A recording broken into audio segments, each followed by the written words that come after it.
SEC announced its institutions are not permitted to have an athlete on its roster who has one previously declared for the NFL, NBA, or WNBA draft and did not withdraw, or signed a contract with an NFL, NBA, G League, or WNBA team, or been listed on an NFL, NBA, G League, or WNBA roster. There is, as you can imagine, an enormous amount to unpack here, and we've got all the right people to do the unpacking. Again, Mike Tannenbaum with his legal background, and Lewis obviously covering the college and pro game. Paul Finebaum, who was never short on opinions. But let's start with Pete Thamel, who has been covering this more closely than anyone for us. Pete, just empty the notebook for us here. What do all the people watching this morning need to know about what happened yesterday? Well, Greeny, yesterday what happened is the Big Ten and SEC passed a rule that should be fairly obvious to everyone, right? They said you cannot go to the NFL and then return. Now, there had been embers of this happening at different places, but Daquan Wright and the image of him playing for the Cleveland Browns, getting waived and coming back, sort of triggered this reaction, especially at really the presidential level, Greeny, where people said, wait a minute, we can't have NFL players coming back to college. So those rules were passed, but this story is far from over, Greeny. Right now, LSU has 3 such players that were involved in a local state court ruling, which the lawyers will tell you should technically still make them eligible to play. State law obviously trumps conference law. That's Daquan Wright. You mentioned Xavier Harris, a very good defensive tackle. He had 10 tackles against Georgia last year in the college football playoff for Ole Miss. And then a Notre Dame edge rusher, junior Tuihalemaka, Maka, who actually did not ever sign a pro contract, so his situation may be a little different. It's my understanding, Greeny, all 3 of these players are in Baton Rouge, and they are expected to push through the legal process to play. They're expected to likely start practicing with LSU at some point this week. This is not going to be a stand-down situation. The lawyers for these players made very clear last night that they continue to push forward against the SEC, and it creates a fascinating showdown between LSU and the SEC right now. It was a 16-0 vote, but I was told the LSU vote, Greeny, was very sheepish. Well, that's the part of this that I think most people are confused by, because it seems like LSU has now set up a fight against, among others, itself, where Lane Kiffin is on one side, Pete, and the university voted the other way. So how should we be interpreting that?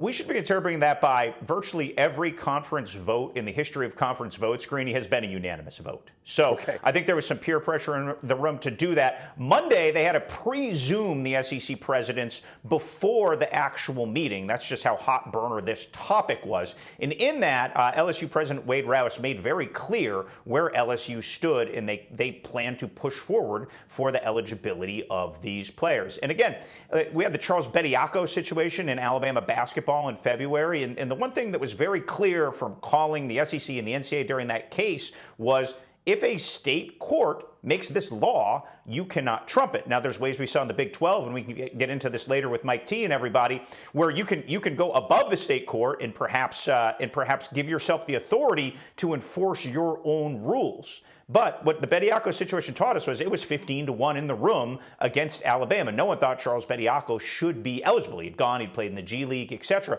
But state court said it, so he played, and then until he didn't, because it was reversed. But there's just been enough of these situations, Greeny, where it's going to be fascinating to see how this one unfolds. All right, and one of the many things that makes this fascinating is the presence of Lane Kiffin, who is already maybe the hottest hot-button coach in the entire country.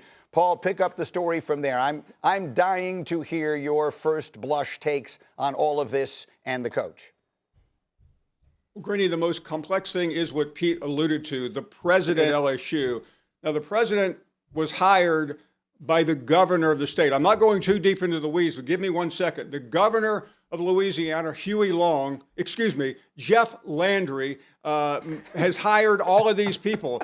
Jeff Landry, following in the footsteps of the great Huey Long from the 30s, they called him the Kingfish because he ran the state and it was his football team at LSU. And this is Jeff Landry's football team. So I wanted to be a fly on the wall when the president had to call his boss, the governor, who's also, by the way, the ambassador to Greenland, to explain why this state school is going against what the wishes of the head coach want. And Lane Kiffin is the most important person in the state other than the governor. I know that's confusing, but that's the way Louisiana rolls, and there's no way they wanted to do it. But I think the president sitting there with 15 other PhDs couldn't go against the grain as long as he wanted to be a member of the SEC, which means he collects those big checks.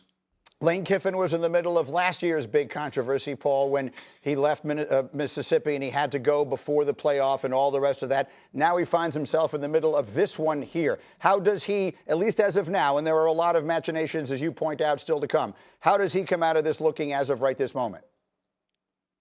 Well, he looked okay until yesterday when his own president went against him. I think he will continue to try to find support. You saw him go on McAfee yesterday pleading a bizarre ChatGPT generated argument. It made absolutely no sense. But that's who Lane Kiffin is. He still has the people behind him. And Pete said it best. This is not over. And if you know anything about Louisiana, expect an uprising because Lane Kiffin wants those players on his roster, and I believe he is determined to get them over the commissioner of the SEC's dead body. Lewis, as a longtime player and executive and broadcaster, what is your number one take on all of this?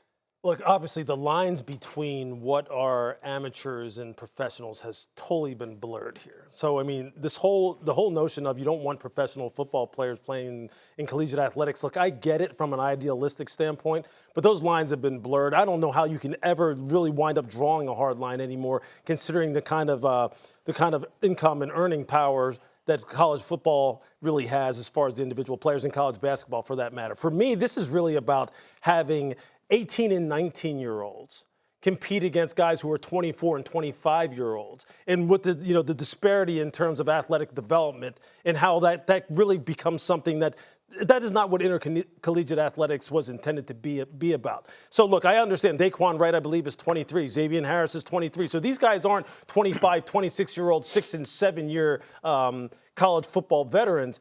But still, I mean, that's what I think obviously is we're kind of like moving towards. This is going to really be an age-based college eligibility type of argument. But right now, this has just become one big giant mess. Does Lane Kiffin really want to go to bat to this degree for these two players and put his own standing, as the head coach at LSU in jeopardy? It just doesn't seem worth it to me, but this is something where the toothpaste is out of the tube here, man. I just don't know how they get it back in. It is worth pointing out that Lane Kiffin has never yet coached a game at LSU, and he is already in the center of his second enormous controversy. Mike T., I wanted you here because of your legal expertise.